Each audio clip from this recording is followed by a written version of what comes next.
This is the brief on the physics of vibrating circular membranes and their governing equations. You know, the way a circular membrane, like a drumhead, vibrates. It's a fantastic case study in mathematical physics.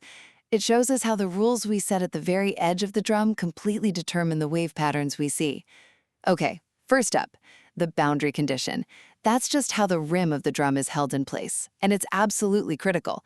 If the frame is rigid, the edge is fixed. But if you force that edge to move, the whole wave pattern changes. That one physical constraint really drives all the math. Second, once you know that physical constraint, the problem is solved using something called a Bessel function.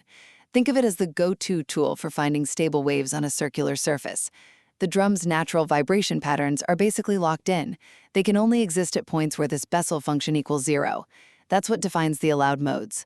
And finally, these vibration modes are precisely described by two numbers. We'll call them m and n. They're kind of like quantum numbers for the wave.